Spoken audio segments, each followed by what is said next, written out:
Hello, everybody. Good morning, good afternoon, good evening. Thank you very much for your time and be part of this webinar. Today we are going to talk about a very important topic, which is how to implement continuous and proactive security to safeguard your Kubernetes clusters. My name is Daniel Virassamy. I will be one of the presenters today. I am a solutions architect in Mirantis, and I have always been associated with open source projects. I will be accompanied by Roman Kuzmin today, a DevSecOps engineer and one of our experts in open source and Kubernetes components. So what we have planned to cover the security topic around continuous and proactive security procedures for Kubernetes is to go through some market data points. I think it's important to look at some of the surveys and what is happening around OpenStack adoption and security threats to kind of understand where we are right now and where we need to be. We'll also look at how we can go beyond the secure supply chain with some of the components which are within the CNCF landscape, and how actually Lens and Lens Autopilot facilitates to achieve that security posture and to do that at scale. All right. So let's start and look at the Kubernetes adoption data. And on that front, we can see right now from the different surveys, whether it comes from CNCF, whether it comes from Gartner, that organizations are using more and more Kubernetes. This is not now, you don't have any debate around that, whether you need or not need to use Kubernetes. This is a de facto option, and more and more organizations are using Kubernetes across different geos. So some of the statistics that you can see here, this is from an enterprise survey. You would be seeing that 89% of organizations are currently running Kubernetes. On a year-to-year growth rate, you can see that it's around 40% of growth rate. So right, it's definitely very, very popular. But you have some challenges around that. You have challenges around the whole complexity within the CNCF landscape. This is a picture of the CNCF landscape, for example, and you can kind of see that integrating all these components can and will be challenging. Handling the Kubernetes clusters with different sizes, with different distributions across different environments is also very, very challenging. And this is where you need to invest into hiring plans and also invest into training plans, right? So the second statistic here shows that 98% of the surveyed enterprises are planning to invest into training to fill any of these gaps, right? But nevertheless, the complexity goes exponential. So you do need to have other options to help you in that given space. Let's look at now the security part and what are the threats out there. Definitely, ransomware is on the top of that on the top of that list.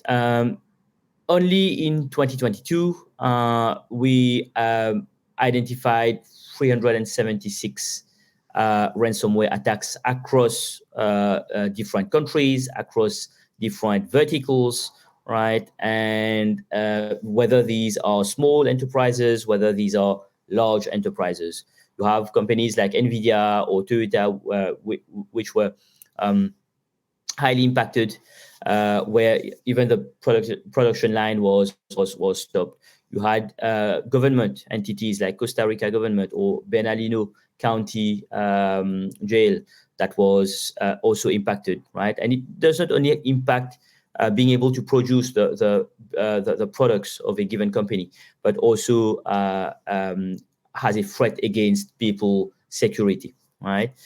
So the direct impact is money. 2021, it was around 700 million. 2022 is 457 million. So it's still a high cost. So it does have an economical impact. Exfiltration of data is also a direct impact, because you don't want to have your customer data or PII being taken by these attackers. So this is very important to take into consideration.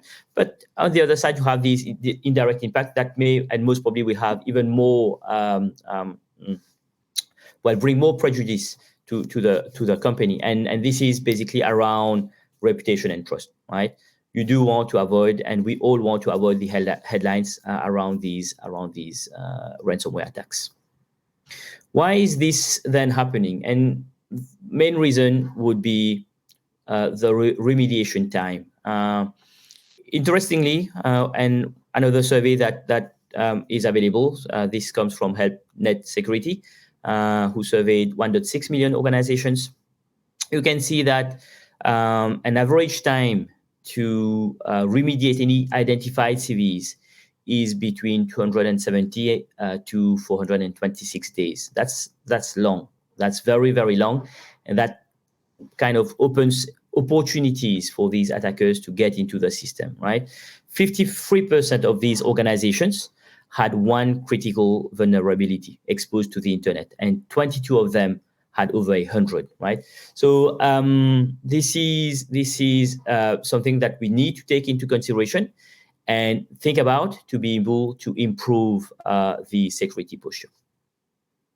So then why is the remediation time so long? And basically, this is again related to the complexity and skills, right? So it's a very volatile and flexible world where things are changing very rapidly. So the velocity is very high, which puts a lot of pressure on the developer teams and on the DevSecOps teams, right?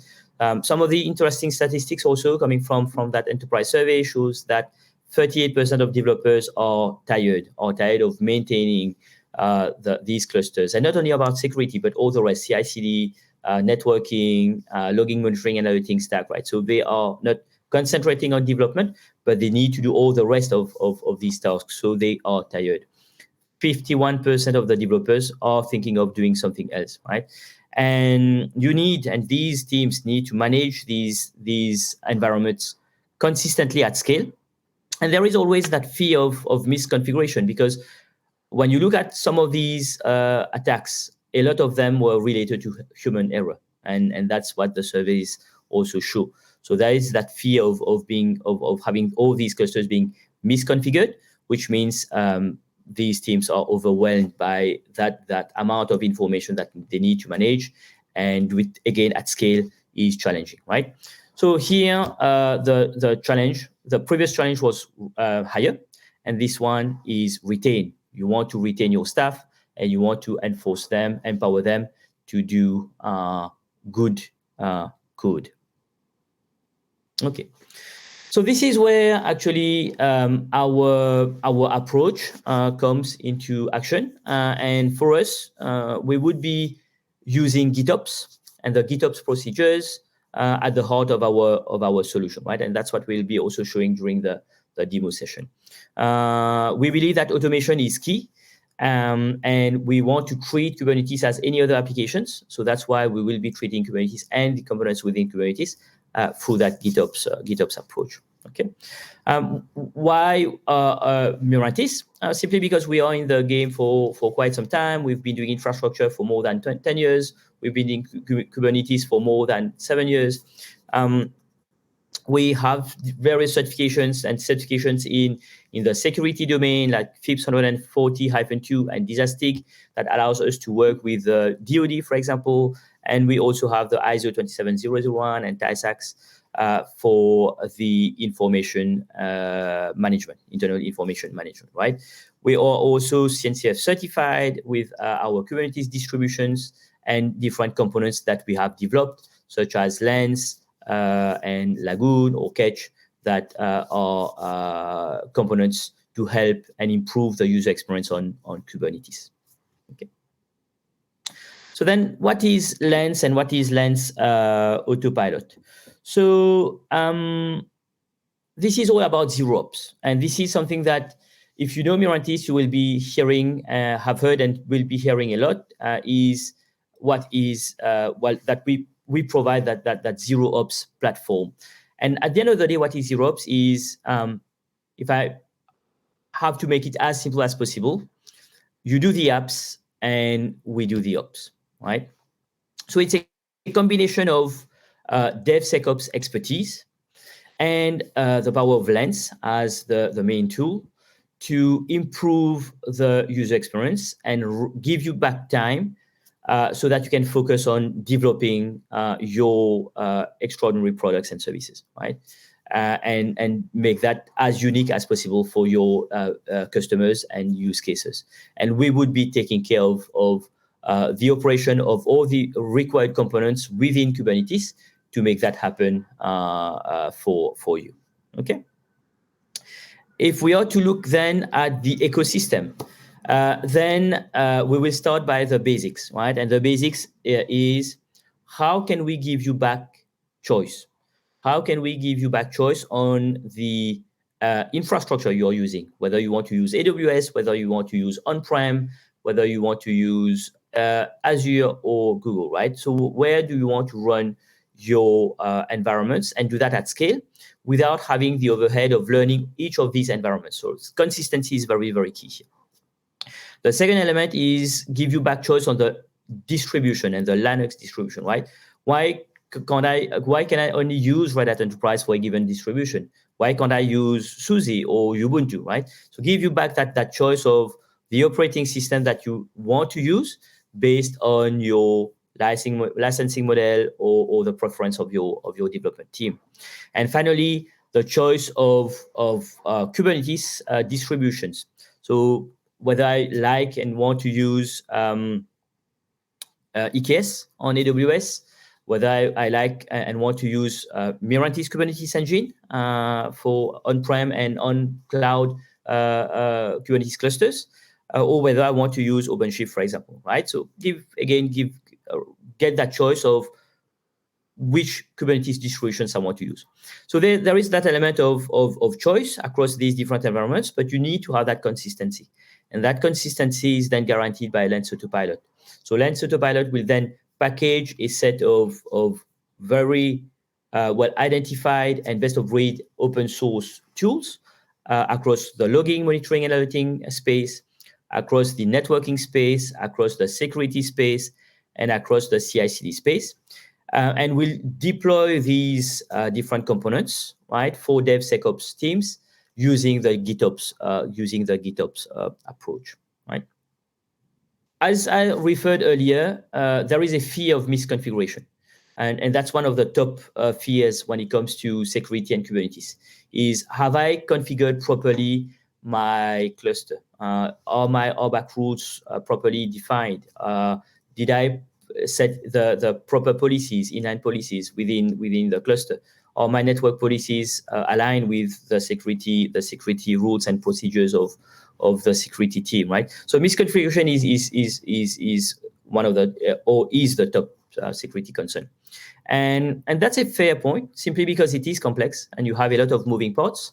So basically, then you need to have proper tooling to help you get that better observability on what is happening within your cluster or your clusters. Again, we think about it at scale. So it's not only about a given cluster, but it can be one big cluster or multiple and hundreds of big clusters or small clusters across various environments, right? So it's a scaling problem. And you need to have that capability to have proper observability, because if you don't know what is happening within your cluster, you can't then remediate. You can't remediate, and you want to remediate as early as possible, right?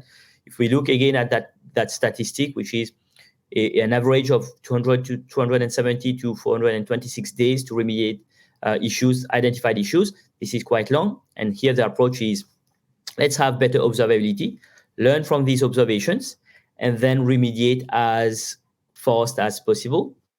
And this is aligned with operational excellence as one of the main pillars to design infrastructure and services, so that you are running your application on trusted platform and can then provide these executive dashboards to your management team. Okay. All right, then what are the tools that we have within Lens Autopilot that are geared towards security? So we have a first set of tools, which is provided by Aqua. So that's the suite with Kubench, Kubehunter, and Starboard that would allow us to do image scanning on running clusters, right? And this is very important to do that. You do have that secure supply chain where you're going to scan code very early, scan golden images, scan your images, your container images, right? During that CI phase. But it is still important to be able to scan images on runtime, simply because if you have an image that is built in maybe an inappropriate manner, and that container is compromised, so you don't enforce the immutable pattern, but you have unfortunately some attackers that kind of corrupted your image. You don't want to have that capability to continuously scan images on runtime to make sure that everything is fine, right? You also want to do and audit the application configs, the Kubernetes cluster configs, and node configuration to make sure that also you align with your security team guidelines. Same for file system, who is writing where and what, are the privileges properly assigned, right? Where some files needs to be read-only, are they really read-only, or was it misconfigured and you have read-write access or global scope read-write access to that given file. And finally, we also enforce OPA, and for that we would be using conftest so that we can define the rules. This is something that we'll also cover during the demo. We have another component, which is Falco. Falco is, again, a very, very extensive and deep tool so that we can manage the different events, whether it is very low-level operating system syscalls, but also how pods are interacting with Kubernetes, what APIs are called, how storage is being used, how networking is being used, right? So we want to be able to monitor all these events. And this is also related to audit and logging capabilities.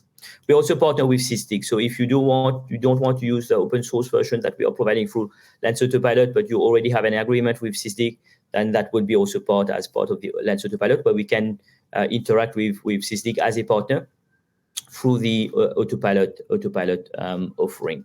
Okay.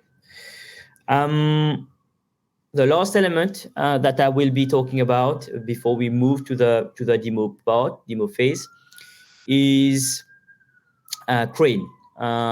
So Avia Crane.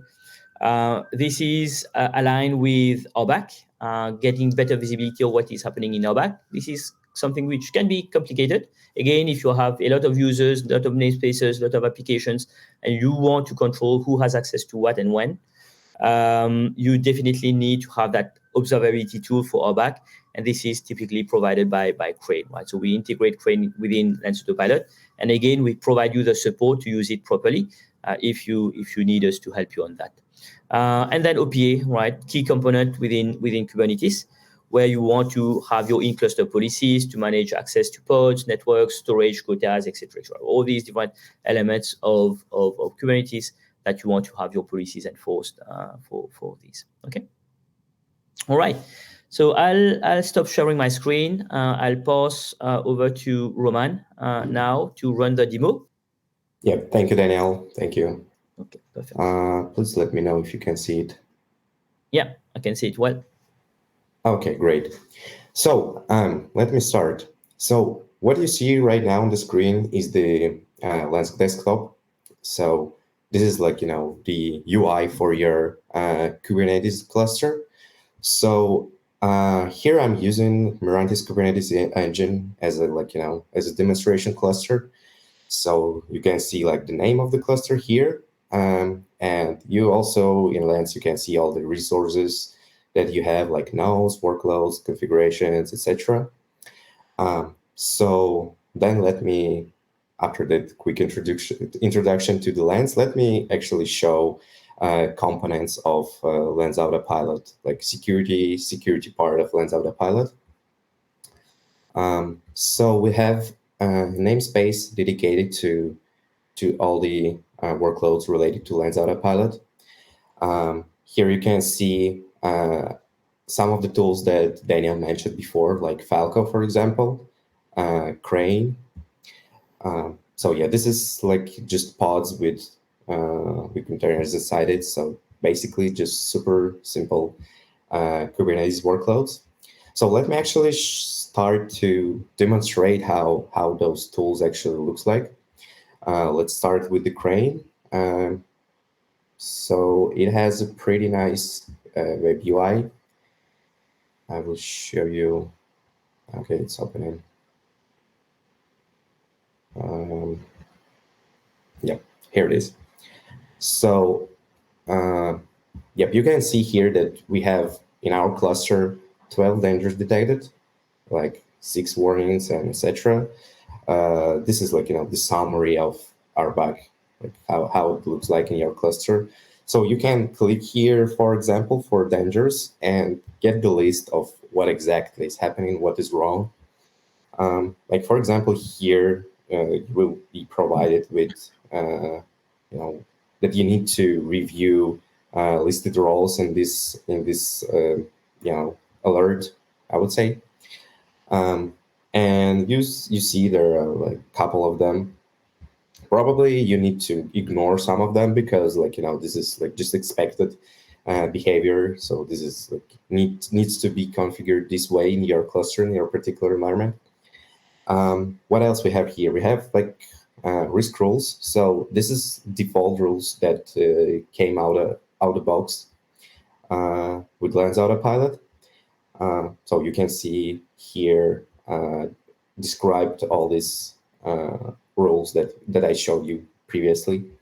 The cool thing is here's that we can create our custom rules. So, for example, you have a super, complex RBAC management. You need to, have granular access to part of resources and want to be notified if something is wrong. And we can easily create those rules to make it visible here in this dashboard in Crane. And you will be notified if something is wrong, if something is happening that you want to happen. So yeah, this was the Crane. The second thing is Starboard. So Starboard actually have the Lens extension. So Lens extension is basically the thing that extends your Lens UI.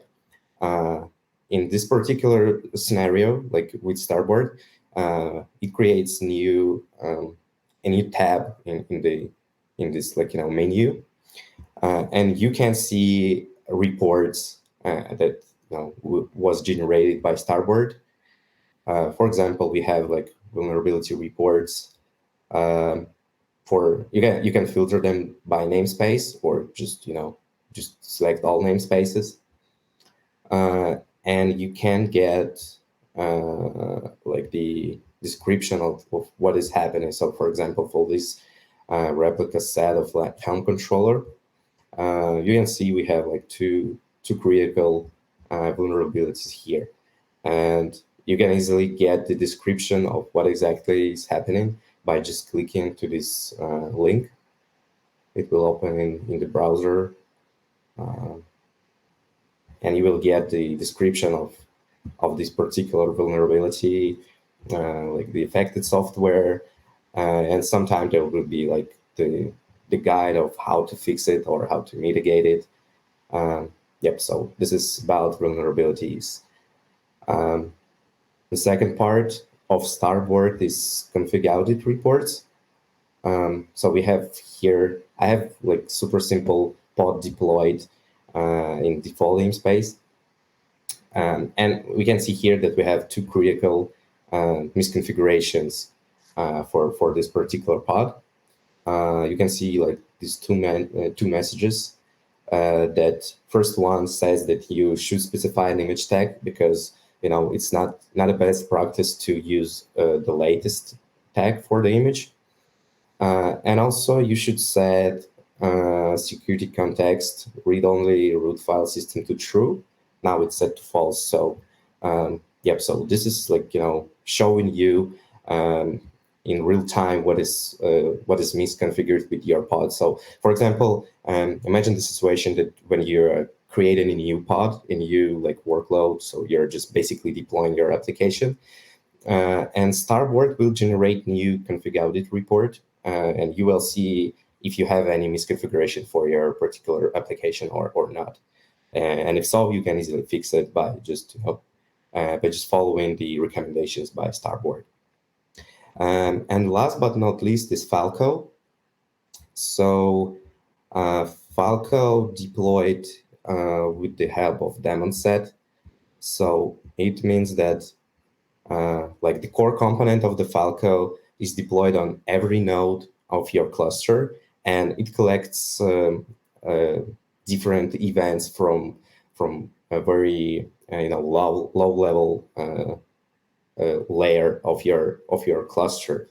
So it means that it can indicate if the container or any part of your application doing a request to some URL, for example, or whatever it tries to do. Like if the pod trying to access /etc of your node. So yeah, this is what is Falco about.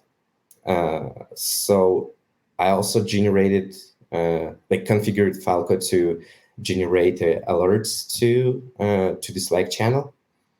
So yeah, I can show you how it looks like. For example, so this is example of an alert that says that somebody is trying to mount some part of my underlying node to a privileged container. So this is not a good thing to have in your cluster because the user can break your underlying infrastructure. So Falco has a lot of rules that like a lot of default rules, but you can easily update them and add new ones if you want to to monitor some specific application or any part of your application. So yeah, this is basically what comes with default configuration of Lens Autopilot across all of your all the clusters that we are managing. But the cool thing is that we can easily configure different Lens Autopilot components to manage your specific needs and clusters. So, and it can easily be done with the GitOps approach. So yeah.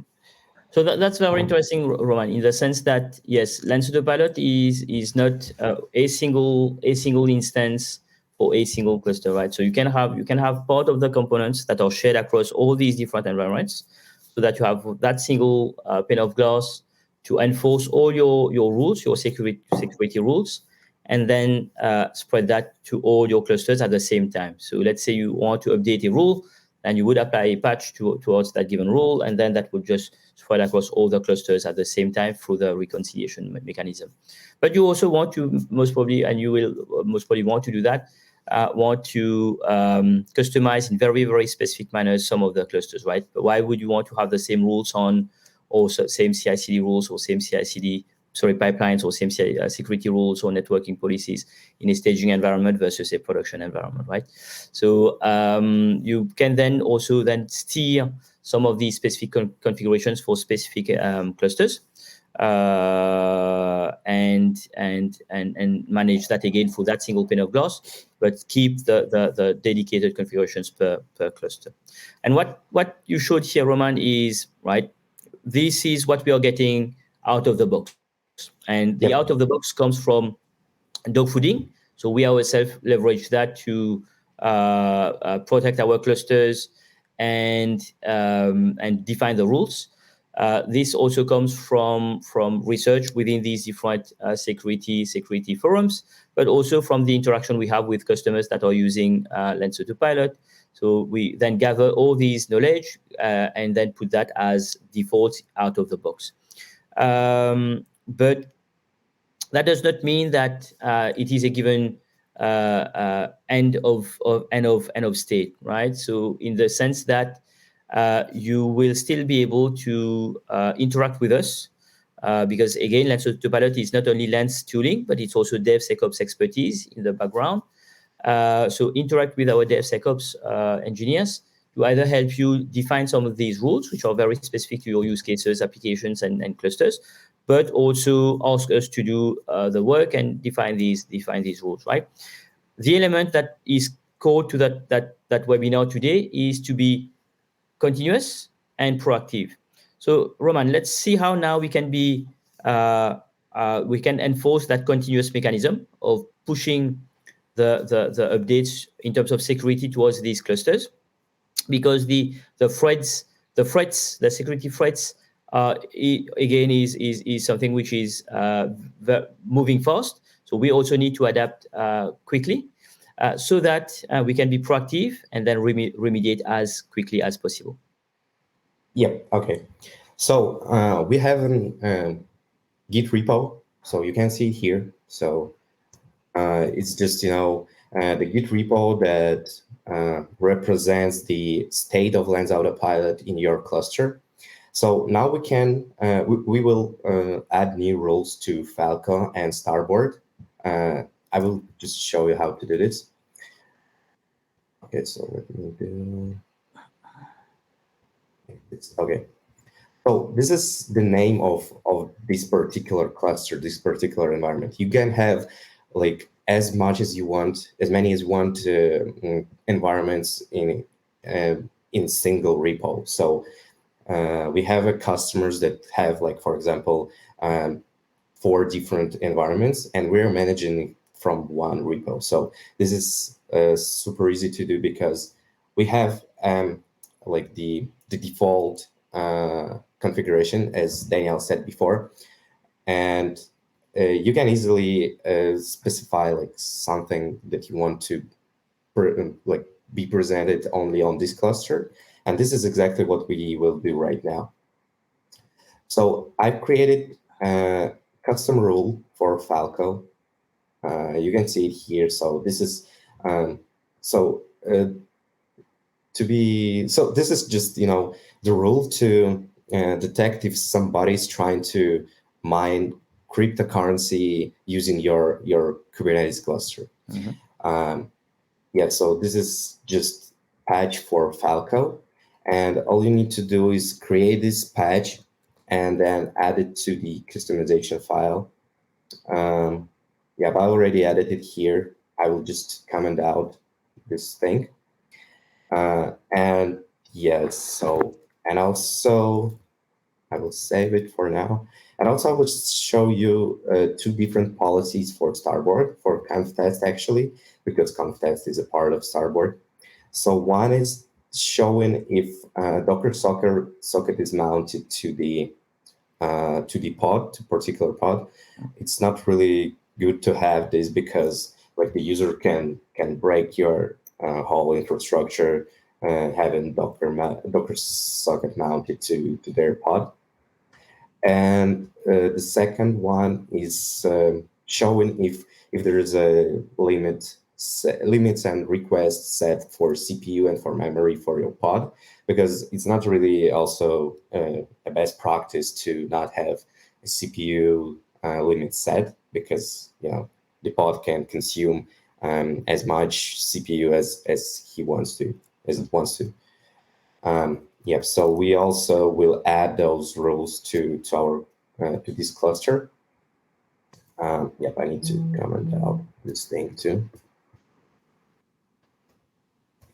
So I will save it right now, and just will act as just I'm adding a new commit to my Git repo.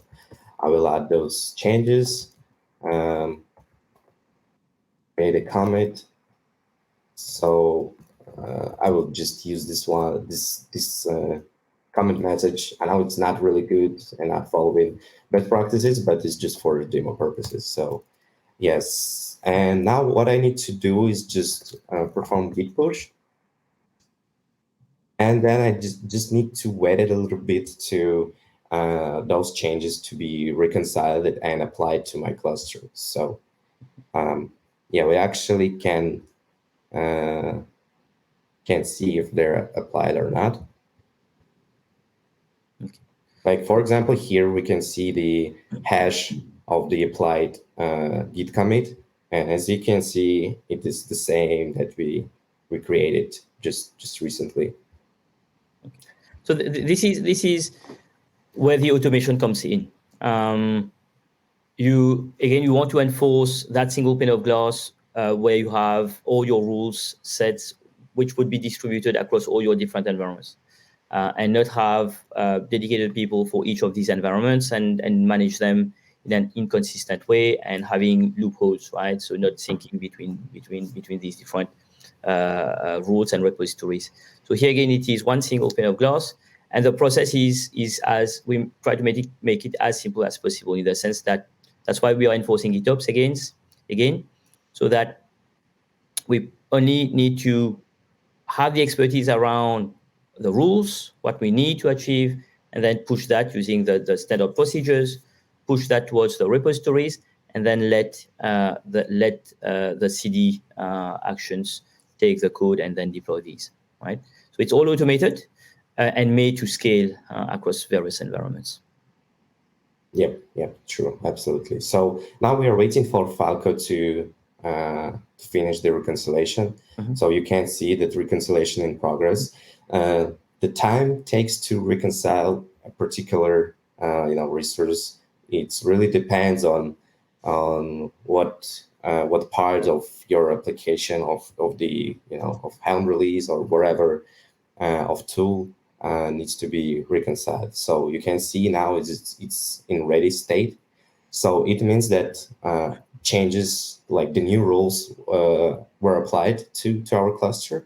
And actually, I can prove it by just going to config and showing config tab and showing that now we have new Falco rules. So you can see it here, minor rules. So this is exactly what I show you recently.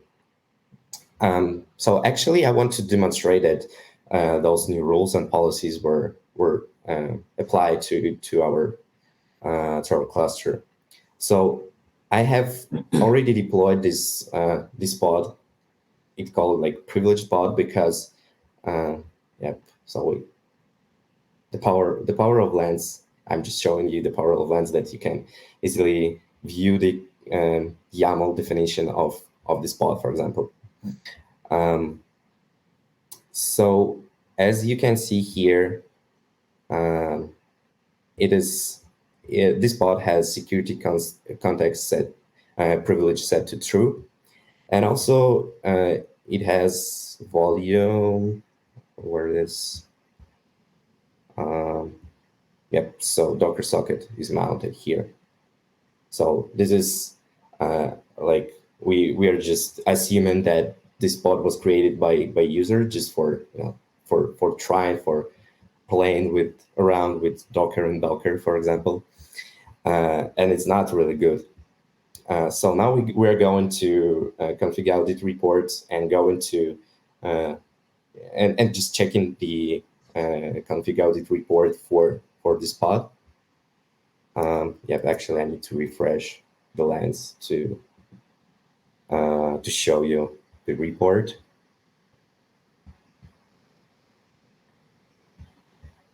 And you can see here that the rule that I was showing you that was in my GitHub repo was applied to our cluster, and we can see that it says that pods should not specify Docker socket in volumes, so it should not mount the Docker socket.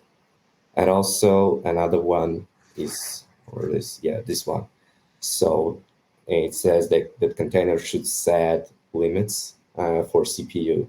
So these two rules I was showing you previously in my GitHub repo. Now they're applied, and now you can see that there was scanned, like the workloads in my cluster were scanned against this rule. rules. And also, as you remember, I created new rule for Falco for for detecting cryptocurrency mining activities. So now let me deploy the pod that will actually perform this action, that will actually mine cryptocurrency. So I have it here, and I will just execute kubectl apply command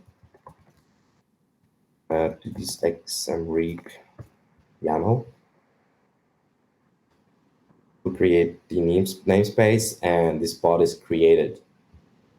So this pod is mining cryptocurrency. And I definitely, as the owner of my cluster, as an administrator of my cluster, I don't want user to do this. And I get the report, the alert to my configured Slack channel. So you can see the time that it's actually happening right now. It's just fired the alert that the unbound connection to common miner pool ports were detected. And it shows that the name of the pod, the name of container, namespace. So yeah, so this is what is continuous and proactive security is about.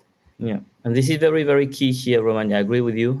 This is all automated. So again, you want to have the proper level of observability. This is what we saw with the different dashboards, but then be able to know what is happening, right? So if some of the of unfortunate users are deploying containers in the wrong way on production, or if unfortunately the clusters are you have access to, or external people have access to these clusters and are deploying pods that shouldn't be on that production environment, right? You want to get these alerts as quickly as possible. Again, in a very consistent manner across these different environments.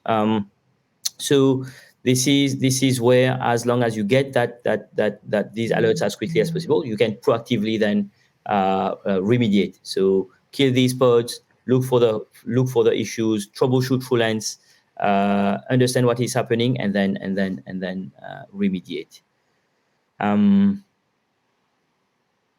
All right. Do you also want Roman to show the access to the pod on the privilege mode in terms of if you do the Docker socket, or we should go to the questions? Yep, I can quickly show it. So I have, as you remember, I have Docker socket mounted to this privilege pod, and I have Docker client installed in this pod. So I will just execute Docker ps command. It's just showing the containers running. And as you can see, I already have a new alert generated just right now that Docker client is executed in a container.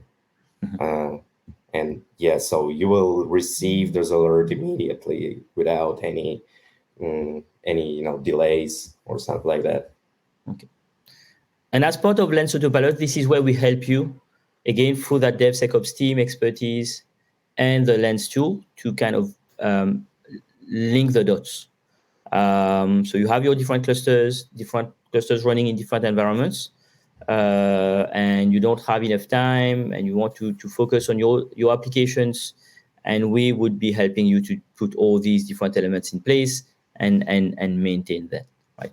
So thank you very much, Roman, for the demo. Let me then get back to the presentation and to summarize what we've seen. Okay, so let's recap.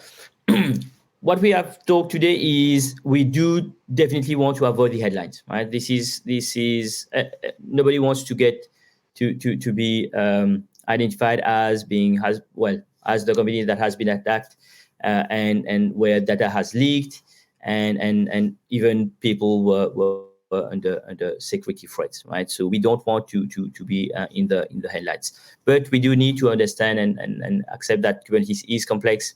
The CNCF landscape is very, very large, right?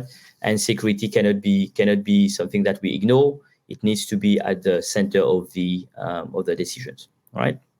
So this is where Our approach towards zero ops, again, zero ops is you do the apps, we do the ops, and we give you time and focus for your applications, is very, very key. And as you have seen during the demo, you have the choice. We give you back the choice by taking back the control of which clusters you want to use, which environment you want to use, which operating system you want to use, right? And then based on that choice, you have a partner like Mirantis that would come and help you do the security and more than security across all these different environments in a very consistent manner. It's also about skills. You have a lot of rules to be managed, a lot of tools to manage, a lot of ways of configuring them. Again, it relates to that CNCF landscape. So this is where also through Lens Autopilot you have that access to experts, and we would be acting as your trusted advisor and help you configure your cluster in a very customized manner so that you get the best out of it, right? At the end of the day, it is tools and automation plus experts to help you achieve your goals, accelerate, and deploy faster your applications on Kubernetes and embrace that acceleration or the Kubernetes growth rate, which is today impressive, and you want to still continue to do that and deploy more and more applications on that across various environments, right? All right, so we are at the end of the session. Thank you very much, Roman, for the session today with me. Thank you very much, the audience, for listening to us. Hope that it was interesting and that you have learned a bit about Mirantis and what we can offer, and also about the ecosystem and how to be more proactive using continuous updates for your safeguard of your Kubernetes clusters. We do have a series of other webinars coming up, and we will be posting them. But I wish you a good rest of your day, and wishing you also to see you on one of our next webinars.